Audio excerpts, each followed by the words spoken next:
Hello viewers, आप सबको सुलेखा का प्यार भरा नमस्कार।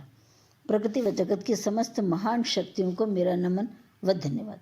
चलिए अब प्रसंग पर आते हैं। एक राजा था। वो अपनी प्रजा से बहुत प्रेम करता था और धार्मिक, त्यागी व तपस्वी था। वर्षों की तपस्या के बाद एक दिन उसे भगवान ने दर्शन दिए और पूछा, मैं तुम्हारी तपस्या से बहुत खुश हूँ, बोलो क्या मांगते हो।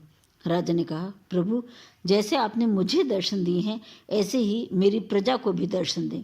भगवान बोले, यह संभव नहीं है क्योंकि तुम्हारी प्रजा इस लायक नहीं है। राजा ने माना, उसने हठ ठान ली। भगवान बोले, ठीक है, कल शाम को उस पहाड़ी के पीछे सारी प्रजा को साथ लेकर आ जाओ, वहीं मैं सबको दर्शन दूंगा। राजा अगले दिन सारी प्रजा के साथ पहाड़ी की ओर चल पड़ा। कुछ दूर जाने के बाद एक तांबे के सिक्कों का पहाड़ दिखाई पड़ा। कुछ लोग दौड़े और सिक्कों की गठरी बनाकर उन्हें सुरक्षित रखने घर की ओर लौट गए। राजा ने मना किया पर उन्होंने एक न सुनी। कुछ दूर और जाने के बाद चांदी के सिक्कों का पहाड़ दिखाई पड़ा।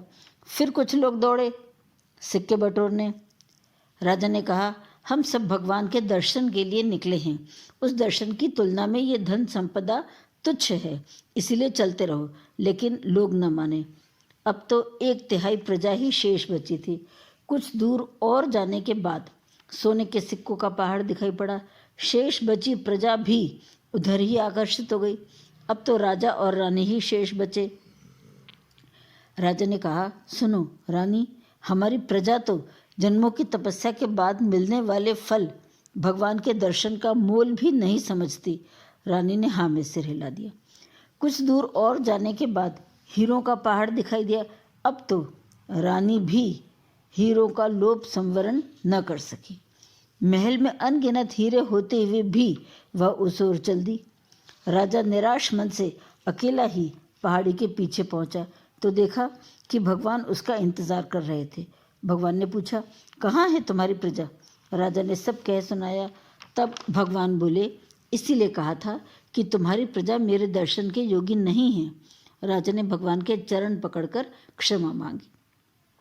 तो साथियों, आपने देखा कि किसको क्या मिला क्या नहीं मिला, इसकी शिकायत कभी नहीं करनी चाहिए, क्योंकि भगवान सबको उनकी अपनी पात्रता के अनुसार दे ही देते हैं।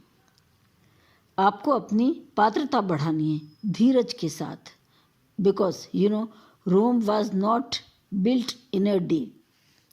आप जानते हैं क्या, दुनिया के लाखों पेड़ गिलहरियों की देन है। वे अपनी खुराक के लिए बीज छुपा देती हैं और बाद में भूल जाती हैं। इसीलिए सिर्फ देना सीखिए, आपकी पात्रता अपने आप ही बढ़ती चली जाएगी। और माइंड यू, अच्छे काम के प्रति चाहत हो तो प्रकृति भी आपकी मदद करती है। कुछ ऐसी शिद्दत से चाहा है मैंने तुम्हें कि हर जर्रे ने मुझे तुमसे मिलाने की साजिश की है। Thank you guys, good bye, फिर मिलेंगे।